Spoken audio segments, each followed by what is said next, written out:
ऐसा कैसे हो सकता है कि मर्डर करने वाले ने कोई गलती नहीं की? वो आराम से छुपा बैठा है, इतनी सफाई से काम किया है कि हमारे हाथ एक क्लू तक नहीं लगा। सर, इंटरनेशनल नंबर है, उठाओ।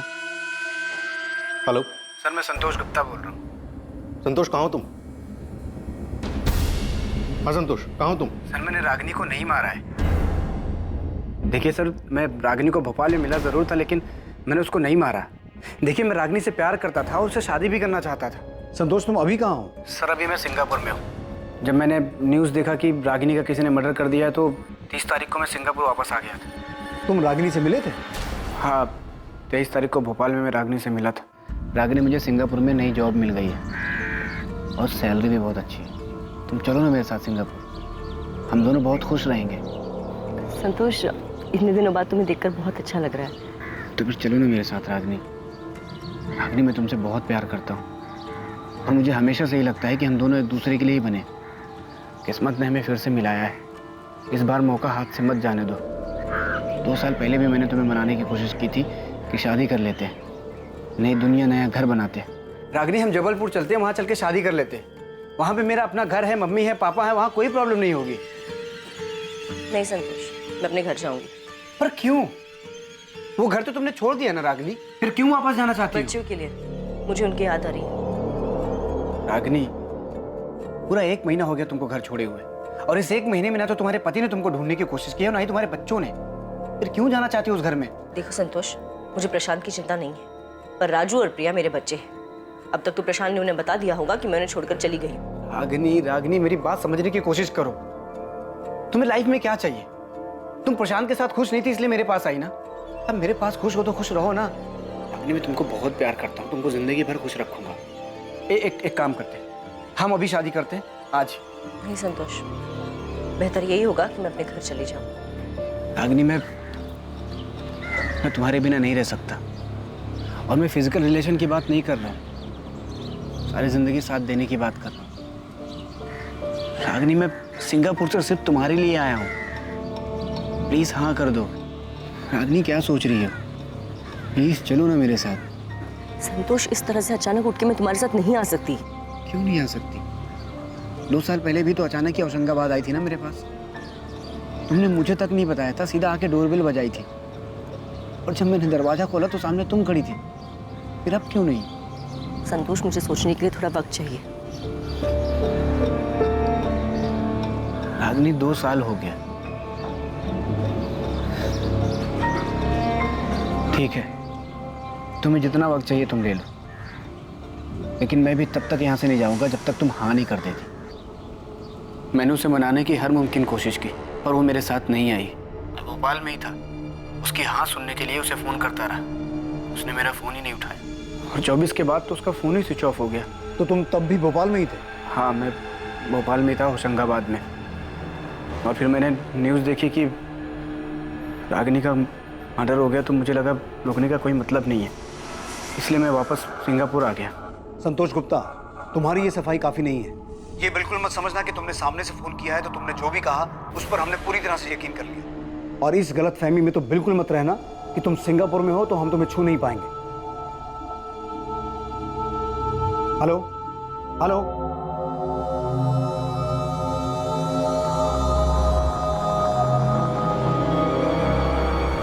फिर इसके बाद वहीं तक सच होगी जहाँ तक ये रागिनी को मना रहा है। रागिनी के मना करने और इसकी ये बात मान लेने की कहानी सब बकवास है। हो सकता है बकवास हो फिरोज, पर मुझे ये रागिनी समझ में नहीं आ रही। क्या औरत थी ये? एक तरफ शेखर, एक तरफ संतोष, 2 बच्चे भी थे। ये कर क्या रही थी? चाहती क्या थी? सर, राजनगर पुलिस स्टेशन से फोन आया था, उन्हें एक डेड बॉडी मिली है। किसकी? शेखर प्रजापति की। डेड बॉडी बोरी में थी।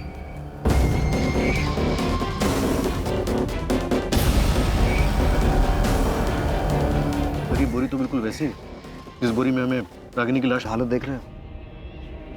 जिस तरह से डिकम्पोज हुई है, उसे देखकर साफ लग रहा है कि इसका मर्डर भी काफी दिन पहले हो चुका है।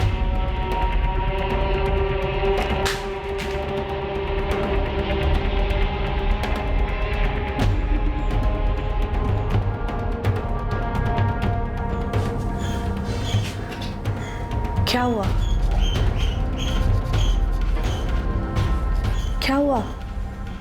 पुलिस को शेखर की डेड बॉडी मिली।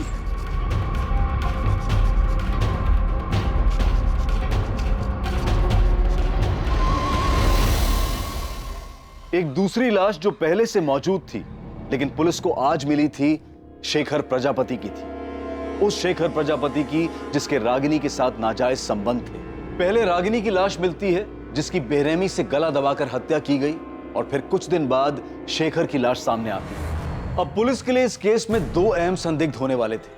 पहला रागिनी का पति प्रशांत और दूसरा उसका चाहने वाला संतोष गुप्ता जो पहले ही सिंगापुर जा चुका था। शेखर की मौत का कारण पुलिस के लिए एक और बड़ा झटका साबित होने वाला था।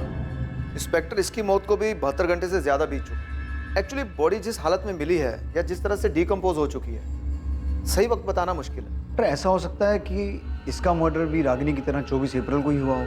हाँ, हो सकता है दोनों की मौत 24 अप्रैल को ही हुई हो, पर इसका मर्डर नहीं हुआ। मर्डर नहीं हुआ तो? इसकी बॉडी से पॉइजन के ट्रेसेस मिले, वो भी बड़ी मात्रा में। पॉइजन? जी। तो आप ये कहना चाहते हैं कि शेखर का मर्डर नहीं हुआ बल्कि इसने आत्महत्या की है? इतना तो श्योर होके बोल सकता हूँ कि इसको जहर जबरदस्ती नहीं दिया गया। हाँ, किसी चीज में मिक्स करके दिया हो तो पता नहीं। कैसे मारा तूने रागिनी को? शेखर को जहर कैसे दिया? अब ये मत कहना कि तुझे कुछ नहीं पता, क्योंकि हमें पता है कि 24 तारीख को तू अपनी फैक्ट्री के स्टाफ को जानबूझ के ये जता रहा था कि तू वहां है। किसे भेजा था उनके पीछे? ये बेबस बनने का नाटक खत्म हुआ प्रशांत। याद रख, तुझे अपने बच्चों का सामना भी करना है, क्योंकि कहीं ना कहीं उन्हें भी इस बात का एहसास है कि उनकी माँ का कत्ल तूने किया है। मैं अपने बच्चों से बहुत प्यार करता हूँ सर, हमेशा उनका ख्याल रखूं। रागिनी अब उनके साथ नहीं है तो क्या, वो उनके दिल, दिमाग और यादों में हमेशा रहे। ये संत बनने का नाटक बंद कर प्रशांत, और ये बता कि रागिनी का मर्डर कैसे किया, कहाँ किया, शेखर को जहर कैसे दिया, कैसे मारा तूने इन दोनों को?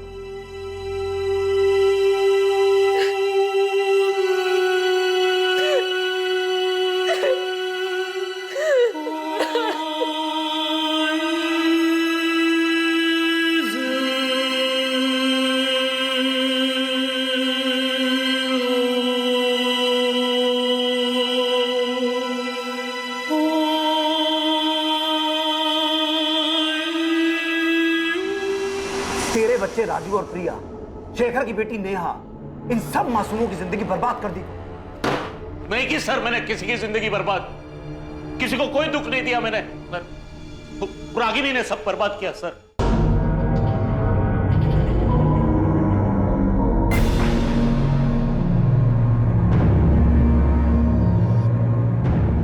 मुझे बिल्कुल भी अंदाजा नहीं था कि रागिनी के शेखर और संतोष नाम के आदमियों के साथ नाजायज संबंध थे। सर ये बात सच है और हमेशा सच रहेगी। आप चाहे मुझ पर कितना भी शक करो कि मैंने मारा है रागिनी को। सर मारा होता ना तो कबूल करने में मुझे कोई दिक्कत नहीं थी, क्योंकि ये बात किसी से नहीं छुपी कि रागिनी मेरे साथ खुश नहीं थी और ना ही मैं उसके साथ खुश थी। और ये बात भी नहीं छुपी कि हमारी शादी में कुछ नहीं बचा था, मर चुकी थी वो। आपको अंदाजा भी नहीं होगा कि मैंने अकेले बच्चों को कैसे पाला है। मां के होते हुए वो मां जो बस लगातार फोन पे लगी रहती थी, 24 घंटे किसी के साथ बातें करती रहती थी। सर आपके सामने तो सिर्फ शेखर और संतोष के नाम आए ना, और न जाने कितने नाम और भी होंगे, लोग होंगे जो अभी तक बाहर नहीं आए, छुपे हुए हैं। कैसा महसूस होता होगा मुझे, एक पति को, जब उसकी पत्नी बिना कुछ बताए घर के बाहर इसलिए निकलती ताकि वो दूसरे मर्दों के साथ नाजायज संबंध बना सके, अपने सुख के लिए, अपने परिवार, अपने गृहस्थी, यहां तक कि अपना बच्चों का भविष्य दांव पे लगा दे। सर मेरी बात छोड़िए मुझे जाने दीजिए। और वो क्या थी, ऐसा क्यों कर रही थी सर वो? मैं क्या, उसके खुद के मामा जी भी पता नहीं पा रहे, समझ नहीं पा रहे। Nita, foreign commissioner office request भेजो संतोष को सिंगापुर से इंडिया लाने के लिए। मुझे किसी भी कीमत पर वो आदमी यहाँ चाहिए। सर अभी भेज दे। एक औरत ऐसे ही किसी को गार्डन में मिली, कोई आया, उसका गला दबाया, एक और आदमी को जहर पिला के मार दिया। ऐसा नहीं हो सकता फिरोज। जरूर शेखर और रागिनी कहीं मिले होंगे किसी ऐसी जगह पर जहां संतोष या प्रशांत ने उनका पीछा किया और मार डाला।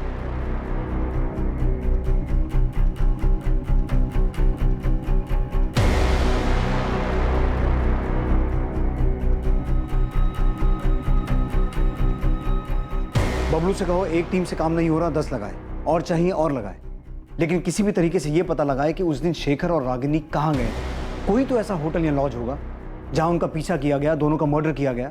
सर मैंने रागिनी और शेखर की पोस्टमार्टम रिपोर्ट पढ़ी थी। फिरोज, पोस्टमार्टम रिपोर्ट में क्या लिखा है मुझे पता है, लेकिन मुझे किसी भी तरह उस आदमी का पता लगाना है जिसने ये मर्डर्स किए हैं। हम गोल गोल गोल गोल घूमे जा रहे हैं। एक दिन 2 बच्चे आते हैं अपनी माँ को ढूंढते हुए, हमें उनकी माँ की बजाय उसकी डेड बॉडी मिलती है, फिर उसके प्रेमी की डेड बॉडी मिलती है, लेकिन ये क्लू नहीं मिलता कि किसने मारा, क्यों मारा। सर शेखर का मर्डर नहीं हुआ, उसने सुसाइड किया है। फिर तुम्हारा दिमाग ठीक है? वो सुसाइड क्यों करेगा? और अगर उसने सुसाइड किया भी है तो रागिनी का तो मर्डर हुआ है ना। सर मुझे लगता है शेखर ने रागिनी का मर्डर। पहले उसने रागिनी को मारा, फिर उसने सुसाइड किया, और फिर आसमान से कोई टपका जिसने दोनों की डेड बॉडी को बोरे में डाल के ठिकाना लगा दिया। फिरोज, मुझे कोई थ्योरी नहीं चाहिए, ये केस ऐसे बंद नहीं हो सकता। मुझे किसी भी हाल में उस मर्डर का पता लगाना है। उसने क्यों मारा, कहां मारा, कैसे मारा, किस मकसद से मारा, इन सभी सवालों के जवाब चाहिए। अंडरस्टूड? Right sir. रागिनी और शेखर कहां मिले थे, रागिनी को कहां मारा गया, शेखर को कहां जहर दिया गया, या उसने खुद अपनी जान ली, इन सभी सवालों के जवाब और सच की खोज में पुलिस ने पूरे भोपाल शहर को खंगालने की ठान ली। दूसरी तरफ संतोष को सिंगापुर से इंडिया वापस लाने की कोशिशें भी तेज कर दी गईं। एक बार पुलिस से बात करने के बाद संतोष ने अपना फोन स्विच ऑन किया ही नहीं। वो ना तो अब किसी फोन और ना ही किसी मैसेज का जवाब दे रहा था।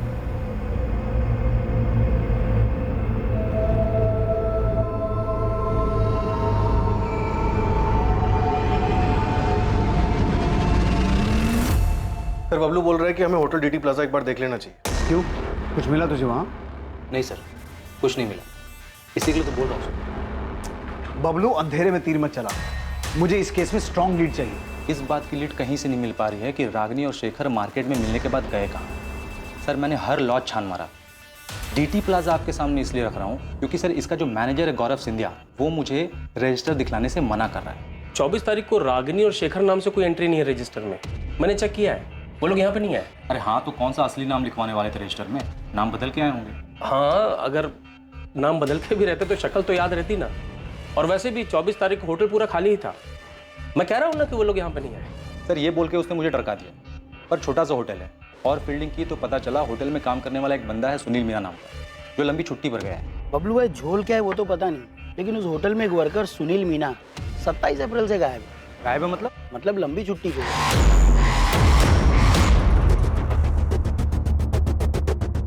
तो मतलब तेरे को लगता है उसने कुछ झोल किया क्या? हाँ भाई, क्योंकि जानता है गणेश, ये शेखर और रागिनी कहाँ मिले, मिलकर कहाँ गए, कौन से चद्दर पलटी होटल में रुके, कुछ पता नहीं चल पा रहा है। भाई होटल तो ये भी चद्दर पलटी, और मालिक है एकदम कंजूस। मतलब इतना कंजूस है ना कि एक भी रूम खाली रह जाए तो मर जाता था। लेकिन पिछले कुछ दिनों तक ये होटल बंद था। सर सुनील मीना लंबी छुट्टी पर चला जाता है, 24 अप्रैल के बाद 27 तक होटल बंद रहता है। होटल का मैनेजर रजिस्टर दिखलाने से मना करता है। सर मैं पक्का बोल रहा हूँ, यहाँ पे कुछ ना कुछ झोल तो है। डीटी प्लाजा होटल के बारे में मिली ये छोटी सी जानकारी इस केस में बड़ा खुलासा करने वाली थी। एक छोटी सी लीड की तलाश में भटकती पुलिस को एक बड़ी कामयाबी हासिल होने वाली थी। डीटी प्लाजा होटल में कुछ नहीं, बहुत कुछ घटा था।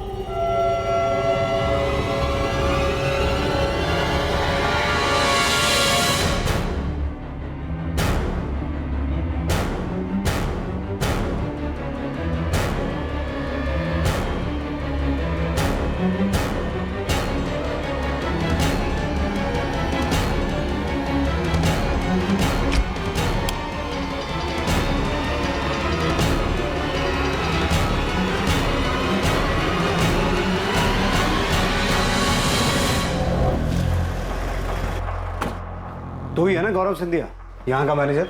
हमारे आदमी को रजिस्टर क्यों नहीं दिखा रहा था? चल रजिस्टर निकाल। सब ये रहा।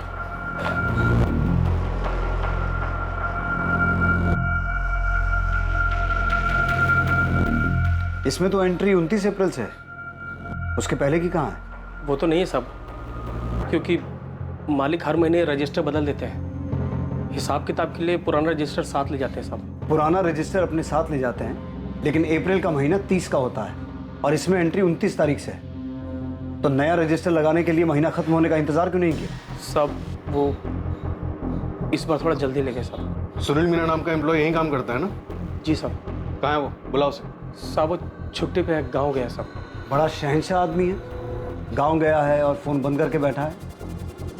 वैसे तेरे मालिक धर्मेंद्र तिवारी का भी फोन बंद है, उसका घर भी बंद है, ताला लगा है।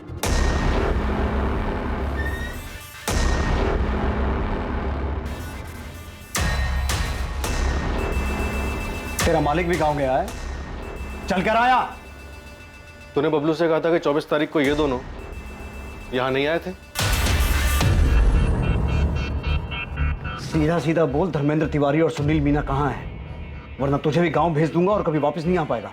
मालिक अपनी फैमिली के साथ दुबई भाग गए हैं साहब, और सुनील अपने गांव गया है सागर। मतलब रागिनी और शेखर 24 तारीख को यहाँ आए थे? जी साहब, लेकिन साहब मुझे इनका नाम नहीं मालूम साहब, क्योंकि ये दोनों रजिस्टर में अलग नाम से एंट्री किए थे साहब।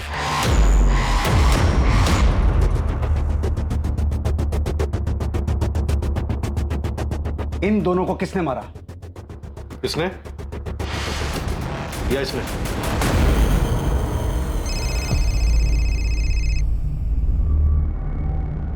अनीता, कैलाश मौर्य नाम का एक आदमी आया है। कौन है? सर ये 24 तारीख को डीटी प्लाजा में था। बोल रहा है इसने रागिनी और शेखर को देखा था रूम नंबर 104 में। हमें भी यहाँ बहुत कुछ मिला है। रागिनी और शेखर 104 नंबर में रुके थे।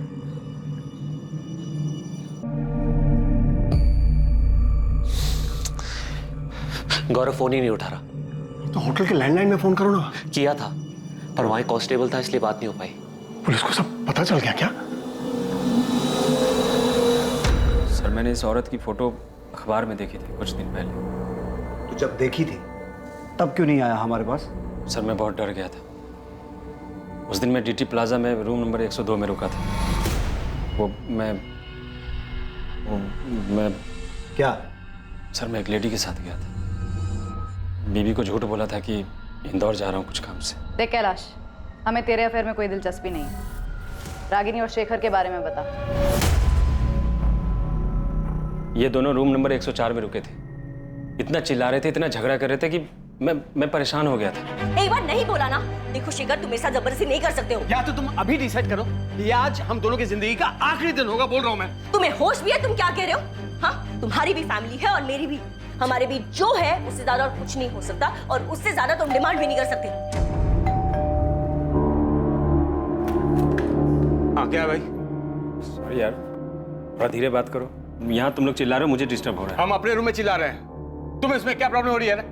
तुम अपने रूम में रहो ना। भाई मैं अपने ही रूम में हूँ, तुम्हारी आवाज वहां तक आ रही है। हाँ ठीक है, सॉरी, अब नहीं आएगी। जाओ। इतना बोलने के बाद भी इनका झगड़ा बंद नहीं हुआ। थक हार के मुझे रूम सर्विस पे फोन करना पड़ा।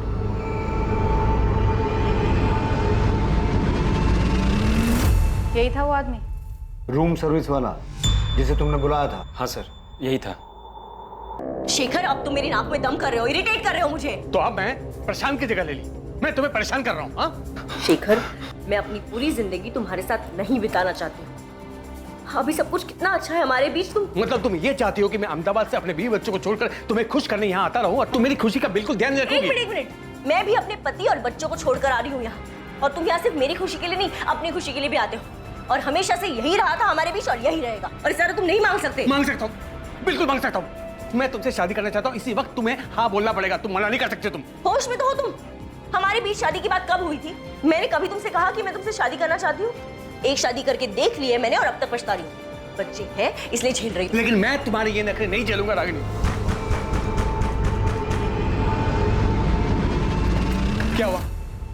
सर सामने वाला थोड़ा परेशान हो रहा है, थोड़ा धीरे बात कीजिए ना। हाँ ठीक है, ठीक है, ठीक है। Thank you. फिर रात के करीब 12 साढ़े 12 बजे के बाद उस कमरे से आवाज आनी बिल्कुल बंद हो गई। फिर मैंने सुबह 7 बजे होटल छोड़ दिया। तुम्हारे साथ कौन थी उस दिन? वो लेडी? प्लीज मैडम, इसमें हमें मत घसीटिए। वो भी शादीशुदा है और मैं भी। बेकार में हम दोनों के घर टूट जाएंगे। तुझे अपना बयान डिटेल में लिखवाना होगा। अगर तू हमारे पास पहले आ गया होता ना, तो ये केस बहुत पहले सॉल्व हो गया होता। सुनील मीना जो सागर में अपना मोबाइल बंद करके बैठा था, पुलिस ने उसे सागर के ही उसके घर से अरेस्ट किया। रागिनी के कत्ल और शेखर की मौत का सच चौंका देने वाला था। क्या हुआ था डीटी प्लाजा में? और सुनील मीना हमारे कब्जे में है, तो ये मत समझना दुबई में बैठा तेरा मालिक तुझे बचा लेगा। मैडम साहब, मैं तो सिर्फ नमक का फर्ज अदा कर रहा हूँ साहब। उनको मारने मेरा हाथ नहीं है साहब, मैंने नहीं मारा। ये डायलॉग बाजी बंद कर। अगर तेरा हाथ नहीं है तो रागिनी और शेखर को मारा किसने? होटल में से किसी का हाथ नहीं साहब, किसी ने नहीं मारा। तो फिर रागिनी और शेखर मरे कैसे? साहब 25 तारीख की सुबह जब सुनील रूम सर्विस के लिए गया था साहब, तो वो लोग दरवाजा ही नहीं खोल रहे थे साहब। सुनील ने मुझे बताया तो मैं चेक करने के लिए गया था। रात भर झगड़ा कर रहे थे, अब दरवाजा नहीं खोल रहे हैं। बैल बजा बजा के थक गया सर मैं।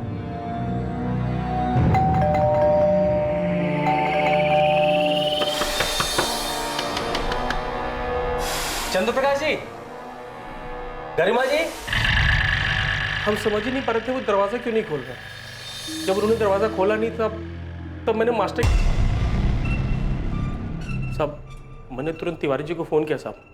वो फौरन अपने बेटे करण के साथ होटल आ गए। पापा दोनों मर चुके। कैसे हुआ ये? किसने किया? सर पता नहीं सर। सर ये दोनों रात भर बहुत जोर से झगड़ा कर रहे थे। सुबह हमने दरवाजा खोला तो देखा दोनों मरे पड़े हैं। गौरव, तुमने सीसीटीवी चेक किया? कोई आया था इस कमरे में? हाँ सर, चेक किया था। कमरे में कोई नहीं आया था, कमरा अंदर से बंद था सर। हमने खुद मास्टर किसी दरवाजा खोला है सर। सर इन दोनों के बीच में बहुत जोर से लड़ाई चल रही थी। मैंने सुना था ये आदमी इस औरत को शादी के लिए बोल रहा था और ये औरत बार बार मना कर रही थी। पापा एक मिनट, ये बोतल देखिए, इसमें शायद जहर था।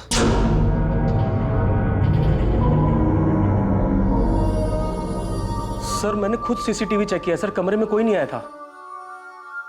सर हो सकता है इस आदमी ने पहले उस औरत को मारा हो और बाद में जहर पी लिया। Oh my God! सर ये देखिए एंट्री। पापा इनके पर्सन की आईडी कार्ड मिले। लड़की का नाम था रागिनी गोयल और लड़के का नाम शेखर प्रजापति। सर वो तो मैं देखते ही समझ गया था कि दोनों फर्जी नाम से ठहरे हैं। अब क्या करें? पुलिस के पास जाएंगे तो खामखा बात फैलेगी, होटल का नाम खराब होगा, धंधा बंद हो जाएगा और हम सब फंस जाएंगे वो अलग। देखिए पुलिस तो ये मानेगी नहीं कि इन दोनों के बीच झगड़ा हुआ था और इसलिए इस आदमी ने ये सब किया है। पापा हम इनको जानते ही नहीं है। इन्होंने रजिस्टर में भी गलत नाम लिखा है। इनके फैमिली वाले जो भी है यहाँ तक पहुंच ही नहीं पाएंगे। तुम कहना क्या चाहते? यही कि अगर हम इनकी बॉडी ठिकाने लगा दें तो किसी को पता ही नहीं चलेगा ये लोग यहाँ कभी आए भी थे या इधर कुछ भी हुआ था।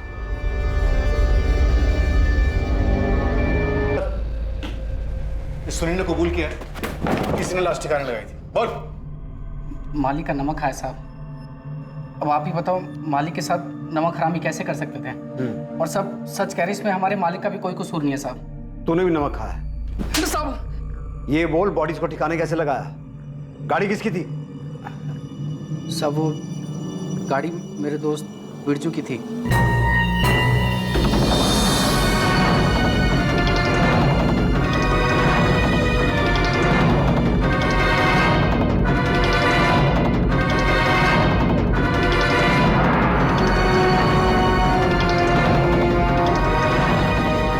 सब पहले हमने उस औरत की बॉडी को हुसैन नगर के नाले में फेंका और फिर आदमी की बॉडी को चंदन नगर के जंगल में फेंक दिया।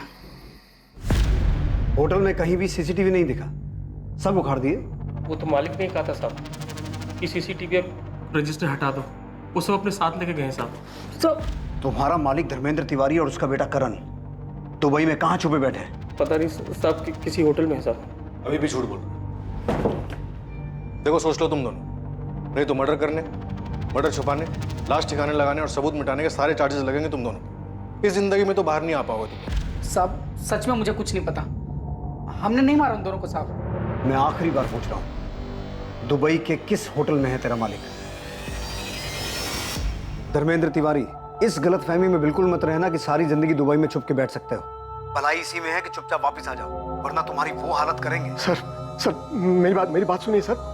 हमने तो सिर्फ बॉडी फेंकवाई था सर, और वो भी हमने इसलिए किया क्योंकि हम बहुत डर गए थे सर। तिवारी, तूने क्या किया था क्या नहीं किया था ये मैं तभी सुनूंगा जब तू मेरे सामने होगा। अभी मैं तेरी किसी भी बात का यकीन नहीं कर रहा हूं। सर मैं सच कह रहा हूं, मेरे पास रजिस्टर और सीसीटीवी फुटेज दोनों है सर, आप चाहे तो देख लीजिएगा। उस कमरे में कोई नहीं गया सर, उस आदमी ने खुद उस औरत को मारा है और फिर कुछ जहर पी लिया। तिवारी, मैं तुझे 1 दिन का टाइम दे रहा हूं। रजिस्टर, सीसीटीवी और अपने बेटे के साथ तू मेरे सामने होना चाहिए। और अगर ऐसा नहीं हुआ और तूने वहां से कहीं और भागने की सोची तो याद रख, तुझे वहीं से उठवा लूंगा। और इस बात की गारंटी मैं देता हूं कि तुम दोनों इसके बाद ये जिंदगी जीना नहीं चाहोगे। सर मेरी बात सुनिए सर।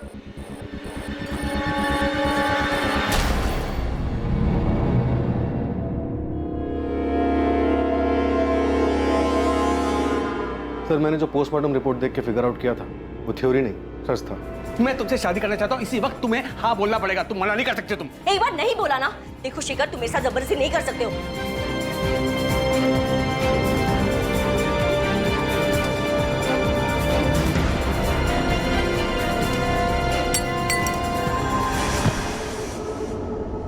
लेकिन मैं ये सोच रहा हूँ कि शेखर पहले से ही जहर अपने साथ लेके आया था।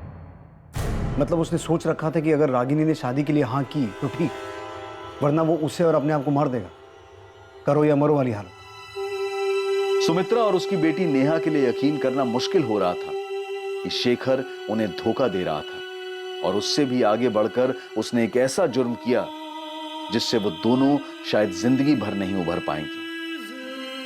प्रशांत और रागिनी के मामा शिवलाल के लिए रागिनी को समझना पहले ही मुश्किल था, और अब शेखर के हाथों हुई उसकी हत्या ने उन्हें और भी सोच में डाल दिया कि आखिर रागिनी चाहती क्या थी, कर क्या रही थी। संतोष गुप्ता तक पुलिस दोबारा नहीं पहुंच पाई, और अब उसकी जरूरत भी नहीं थी, क्योंकि साफ हो चुका था कि रागिनी की हत्या से उसका कोई वास्ता नहीं था। धर्मेंद्र तिवारी और उसके बेटे करण तिवारी ने दुबई से वापस आकर अपने आप को पुलिस के हवाले कर दिया। धर्मेंद्र तिवारी, करण तिवारी, सुनील मीना और गौरव सिंधिया पर आईपीसी की धारा 201 के तहत सबूत मिटाने के जुर्म में केस चल रहा है। डीटी प्लाजा होटल के मालिक से मिली सीसीटीवी फुटेज से साबित हुआ कि 24 अप्रैल की रात जब रागिनी का कत्ल हुआ और शेखर की मौत हुई, उस दिन रागिनी और शेखर के कमरे में कोई दाखिल नहीं हुआ था। राजू, प्रिया, मुझे पता है कि आप लोग बहुत दुखी हो। इतना आसान नहीं इस दुख को बुलाना, पर आप दोनों को स्ट्रांग बनना होगा। आपके पापा आपके साथ हैं और वो हमेशा रहेंगे। और अपनी मम्मी के साथ बिताए वो दिन याद करना जब आप सब बहुत खुश थे, सब ठीक था। प्रशांत, आप बहुत मजबूत इरादों वाले सचमुच भले इंसान। बच्चों को अब आपकी पहले से कहीं ज्यादा जरूरत है। वो दुखी हैं, सदमे में हैं, उनका ध्यान रखना।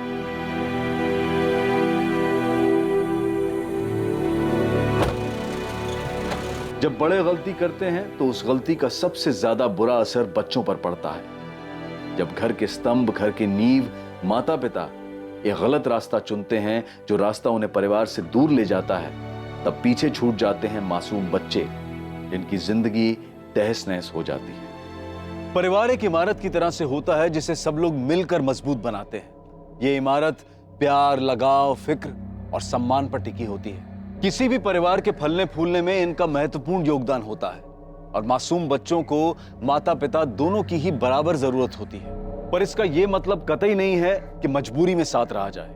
बेशक बच्चे उस वक्त अलग होने के फैसले की अहमियत को ना समझ पाए, पर सही समय पर लिया गया यह फैसला जिंदगी सुधार भी सकता है। और दूरी से रिश्ता खत्म नहीं होता है, बल्कि दो लोगों के बीच कड़वाहट बढ़ने का खतरा कम हो जाता है। रागिनी और शेखर ने इस रिश्ते से क्या हासिल किया, बल्कि संतोष ने भी क्या पाया। शेखर और रागिनी के बीच जो कुछ भी हुआ उसका अंदाजा भी नहीं लगाया जा सकता, क्योंकि मरने के बाद जिसने उन्हें देखा, वहां जो सुराग मिले उनके मुताबिक कुछ भी साफ नहीं है। बस इतना पता है कि वहां एक जुर्म हुआ, हत्या हुई और किसी ने जहर पिया। इस सब में सच सिर्फ यह था कि दो मासूम बच्चों ने अपनी मां को खोया और एक ने अपने पिता को। ये वो दुखद सच है जिसे झूठ में भी सच नहीं होना चाहिए था। अब मैं अनूप सोनी आपसे विदा लेता हूं। कल रात 11 बजे आपसे फिर मुलाकात होगी एक और नए केस के साथ। और याद रखें, क्राइम और आपके बीच में सिर्फ इतना फर्क है कि आप कितने सतर्क हैं। सतर्क रहें, सुरक्षित रहें। जय हिंद। उस लड़की की लाश मिल गई है। मैंने रागिनी का आईपी एड्रेस निकाला और ये उसका दूसरा नंबर था, 444618। लास्ट बात इनकी 23 अप्रैल को हुई थी। फ्रेंड स्क्वायर से 22 अप्रैल की मुझे रागिनी की एक और चैट मिली है जो संतोष गुप्ता के साथ है। वो इस वक्त कहाँ मिलेगा पता है तुम्हें? सर, संतोष तो 1 साल पहले सिंगापुर चला गया। मैं और करण दुबई में है। बहुत जल्द तुम्हारी भी टिकट आ जाएगी। वो लोग हम तक पहुंच ही नहीं पाएंगे। शेखर का पूरा नाम शेखर प्रजापति है, हमारे दूर का रिश्तेदार है सर। 3 दिन पहले शेखर की पत्नी सुमित्रा का फोन आया था सर। पूछ रही थी वो मुझसे मिला क्या। अब पता चला कि ये रागिनी से मिलने आता था। राजू, प्रिया, मुझे माफ कर दो। माफ कर दो मुझे। ये तो शेखर है जानता हूं मैं इसे सर, ये रागिनी का दूर का रिश्तेदार है। तो फिर तुम्हें ये कैसे नहीं पता कि शेखर अक्सर तुम्हारी पत्नी को मिलने भोपाल आता था? 4446218 ये तुम्हारी पत्नी रागिनी का फोन नंबर है, दूसरा फोन नंबर। रागिनी के पास दूसरा फोन भी था? कभी पता है नहीं उसका मुझे सर।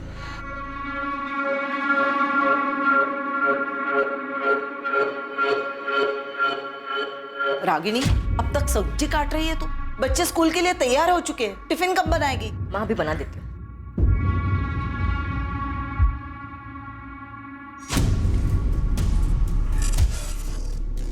रागिनी, किससे बात कर रहे हो इतने रात के? किसी से नहीं, देखो मैं गेम खेल रही हूँ, बस खत्म ही होने वाला है। मैं कसम खा के कहता हूँ रागिनी हमेशा फोन पे रहती, पर वो किससे बात करती थी, क्या मैसेज करती थी सर, मुझे सचमुच कुछ नहीं पता सर। रागिनी पिछले 3 साल से इस दूसरे नंबर से अलग अलग सोशल मीडिया साइट्स पे एक्टिव थी और रागिनी के उसी सोशल मीडिया अकाउंट से हमें शेखर प्रजापति और संतोष गुप्ता के बारे में पता चला। एक मिनट सर, संतोष गुप्ता के बारे में सर आप ही ने मुझे बताया, पर ये शेखर के बारे में सर मुझे जरा भी अंदाजा नहीं है। सर ये शेखर रागिनी का दूर का रिश्तेदार है, लेकिन मुझे नहीं पता वो रागिनी से छुप छुप कर मिलता था, और अगर पता होता सर तो मैं आपको क्यों नहीं बताता सर, बोलिए ना सर। सर मैं बच्चों की कसम खा के बोल रहा हूँ सर, मुझे रागिनी के बारे में बहुत कुछ नहीं पता सर।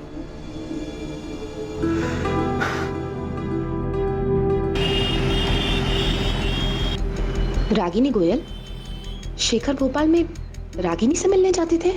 लेकिन ऐसा कैसे हो सकता है?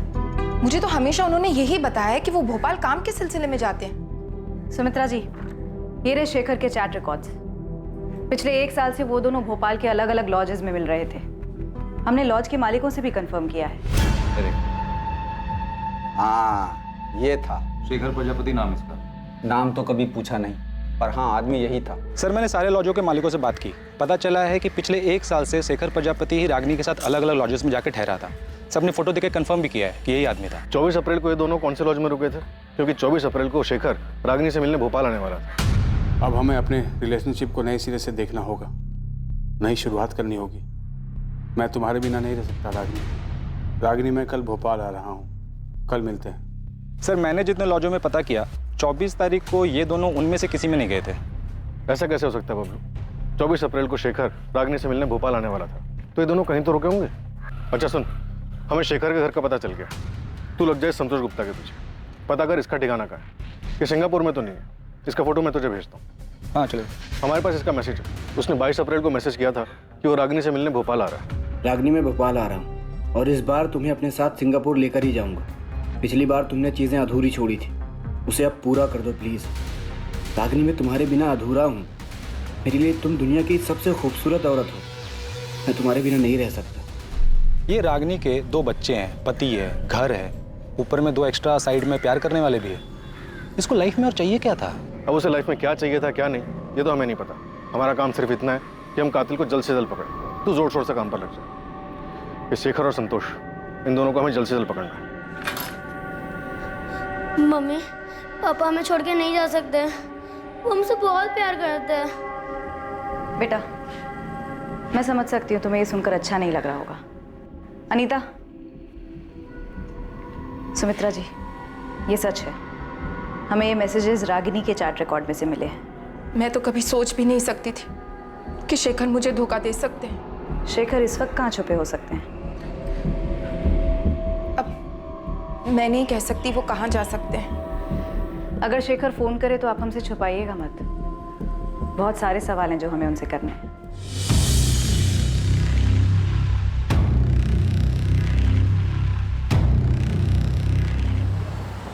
सर अगर संतोष सिंगापुर में आपका फ़ोन नहीं उठा रहा तो इसमें मैं क्या कर सकता हूँ? मेरी खुद उससे 3 महीने पहले बात हुई और इसी नंबर पर जो मैंने आपको नंबर दिया है उसका सिंगापुर का, वही उसका नंबर है। वही नंबर जो बंद आ रहा है।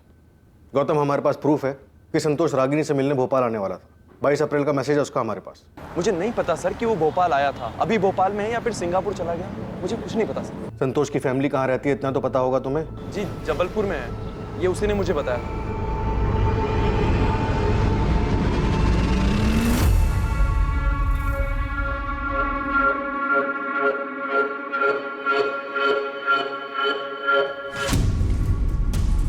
इस पर प्रशांत की छोटी बड़ी सभी डिटेल्स निकाल। अब मुझे भी उस पर डाउट हो रहा है कि कहीं इसी ने तो रागिनी का मर्डर नहीं किया। सर मुझे तो इस पर पहले से ही शक। शेखर और संतोष रागिनी से मिलने आते, रागिनी का मर्डर हो जाता है, उसकी लाश मिलती और उसके बाद ये दोनों गायब हो जाते। प्रशांत ने रागिनी को रंगे हाथों पकड़ लिया होगा। फिरोज, प्रशांत ने ही कुछ किया है। अगर ये 24 तारीख को फैक्ट्री से नहीं भी निकला तो भी पॉसिबल है कि उसने ये काम किसी और की मदद से किया हो। अगर प्रशांत ने ही रागिनी का मर्डर किया है तो सोचो बच्चों पे क्या बीतेगी जब उन्हें ये पता चलेगा कि उनकी माँ का मर्डर उनके पिता ने ही किया है। सर मैं प्रशांत की फैक्ट्री जाकर पता करता हूँ। ये पता लगाओ कि रागिनी के मर्डर में उसने किसे और कैसे इस्तेमाल किया है। अगर ऐसा कुछ हुआ है तो मुजरिम जो भी हो हमें उस तक पहुंचना होगा। बच्चों का हक है ये जानने का कि उनकी माँ का कातिल कौन है।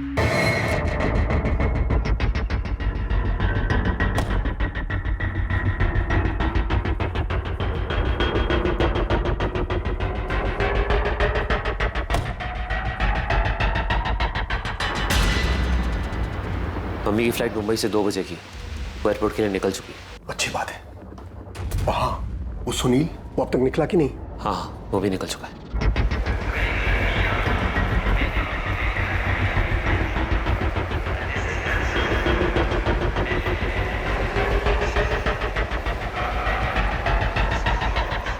अच्छा, वहाँ कोई पूछताछ के लिए आया था? हाँ पुलिस का कोई खबरी आया था। ये औरत इन दोनों में से किसी एक के साथ आपके होटल में आई थी क्या? नहीं, मैंने इन तीनों को कभी नहीं देखा। थोड़ा ध्यान से देखिए ना, 24 अप्रैल को आए होंगे। अरे हाँ, याद आया, इस औरत की फोटो मैंने अखबार में देखी थी। हाँ देखा होगा, इसका मर्डर हो गया। ओह अच्छा, आपका जरा रजिस्टर चेक करके बताओ ना, शायद आपके ध्यान से निकल गया हो। बरस साहब, रजिस्टर थोड़ा देख लेते तो। वो क्या है ना, पुलिस ना बहुत बेसब्री से ढूंढ रही दोनों को। ठीक है, मैं चेक करता हूँ। कुछ मिला उन्हें? पापा घबराने की कोई बात नहीं है, उन्हें कुछ नहीं मिला। गौरव ने सब संभाल लिया, सब ठीक है। पुलिस ने शेखर प्रजापति का फोन नंबर सर्विलेंस पर डाल दिया था। उनके मुताबिक ऐसी संभावना थी कि रागिनी ने अपना मोबाइल मार्केट में स्विच ऑफ किया और उसके बाद तय की गई जगह पर वो शेखर से मिली थी।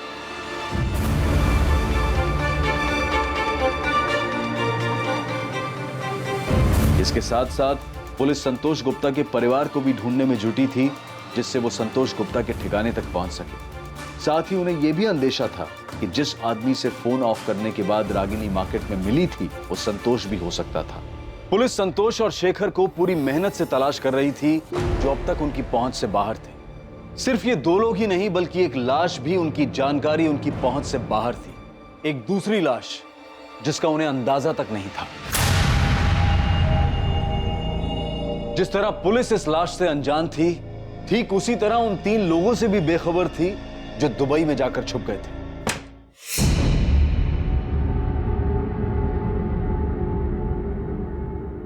क्या हम इंडिया वापस कभी नहीं जाएंगे? जाएंगे जानवी, क्यों नहीं जाएंगे? बस सिर्फ कुछ ही दिनों की बात है। एक बार ये सब ठंडा हो जाए फिर हम लोग आराम से चले जाएंगे।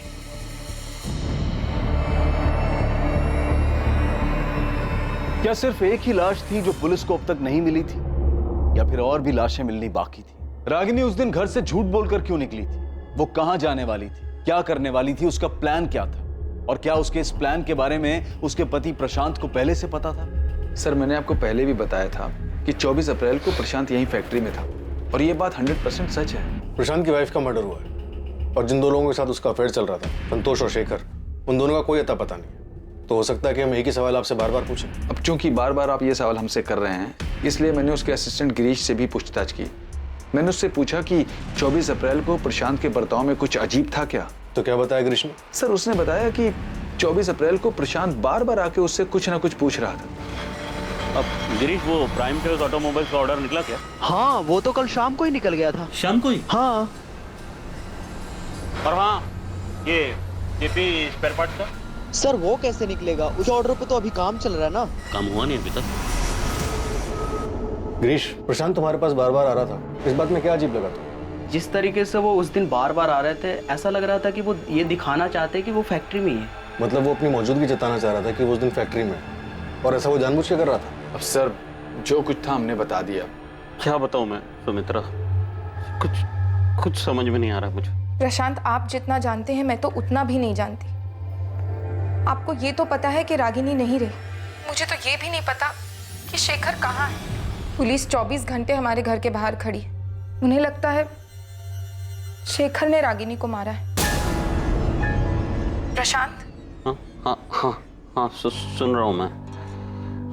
सुमित्रा, मुझे कुछ नहीं पता शेखर के बारे में। शेखर और रागिनी के बीच जो कुछ भी चल रहा था वो क्या पिछले साल इंदौर में जीतू की शादी के दौरान शुरू हुआ था? नहीं पता मुझे सुमित्रा, कुछ नहीं पता कब क्यों और कहाँ ये सब शुरू हुआ। लेकिन प्रशांत, जीतू की शादी में ही तो हम सब पहली बार मिले थे। शिवलाल काका भी यही कह रहे थे कि शेखर और रागिनी उससे पहले कभी नहीं मिले थे। रागिनी मेरे लिए एक पहेली थी, पहेली है, जान ही नहीं पाया मुझसे।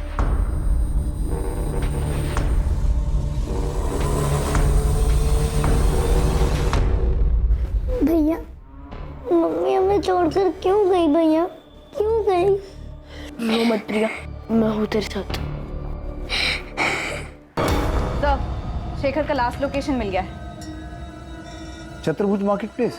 यस सर, वो 24 तारीख को भोपाल आया था। ना तो शेखर की पत्नी सुमित्रा और ना ही रागिनी के मामा शिवलाल हमें बता पा रहे हैं कि शेखर कहाँ हो सकता है। हाँ सर, इन दोनों से कोई इन्फॉर्मेशन नहीं मिली। बस इतना पता चला कि शेखर अहमदाबाद में एक ट्रेडिंग कंपनी में काम करता था। कंपनी से पता चला कि वो महीने में सिक लीव लेता था और अपनी पत्नी को कहता था कि वो भोपाल काम से जा रहा है। और संतोष गुप्ता, उसके बारे में कुछ पता चला?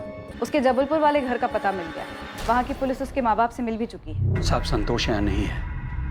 करीब 1 साल हो गया उसे घर पर आए हुए। आप चाहो तो पूरे घर की तलाशी ले लो। तलाशी तो हम लेंगे नरेंद्र जी, लेकिन अगर वो हमें नहीं मिला तो आप लोग हमारी नजर में आ जाएंगे। साहब, हम तो जानते भी नहीं है कि रागिनी है कौन। और रही बात संतोष की, तो जब से वो सिंगापुर गया हमने उसकी शक्ल भी नहीं देखी है। देखिए, ये तो साफ हो चुका है कि संतोष का रागिनी के साथ 2 साल से चक्कर चल रहा था और रागिनी संतोष के पास 1 महीना रही भी थी। और अब ये भी साफ हो चुका है कि संतोष रागिनी से मिलने भोपाल आने वाला था और जिस दौरान वो रागिनी से मिलने भोपाल आने वाला था उसी टाइम पे रागिनी का कत्ल हुआ है। देखिए, भोपाल पुलिस ढूंढ रही है उसे। साहब, इसमें हम क्या कर सकते हैं? हमें डरा धमका कर कि आपको क्या मिलने वाला है। और साहब, अगर हमारी उससे बात हुई होती या अगर वो यहाँ होता तो हम आपसे क्यों छुपाते? सर, जबलपुर पुलिस ने पता किया। संतोष के माँ बाप को उसके बारे में कुछ भी नहीं पता और ना ही उसके दोस्त गौतम को कुछ पता है कि वो कहाँ रहता है सिंगापुर में या किस कंपनी में काम करता है। बबलू भी अभी तक पता नहीं लगा पाया कि 24 तारीख को रागिनी से मिलने कौन आया था, संतोष या शेखर, और वो कहाँ मिले थे। नहीं सर, उसके हाथ भी कुछ नहीं लगा। बस इतना पता चला कि 24 तारीख को प्रशांत फैक्ट्री में था पर अजीब बर्ताव कर रहा था, नॉर्मल नहीं था। लेकिन इतना समझ में नहीं आ रहा है कि उसने रागिनी को अगर मारा तो कैसे। उसके फोन रिकॉर्ड से भी कुछ नहीं मिला। फिरोज, हमसे ऐसा क्या छूट रहा है, क्या मिस हो रहा है कि सामने आ ही नहीं पा रहा कि रागिनी उस दिन संतोष या शेखर में से किसे मिली, कहाँ मिली? कहीं तो मिले होंगे ना वो लोग। अगर प्रशांत ने किसी और को भी रागिनी के पीछे भेजा होगा तो रागिनी कहीं तो गई होगी, कहीं तो उसका मर्डर हुआ होगा। किसी ने तो ये सब किया होगा ना, किसी गाड़ी, किसी ट्रांसपोर्ट का इस्तेमाल हुआ होगा। और जाहिर सी बात है, मर्डर है तो पैसे भी लिए दिए गए होंगे।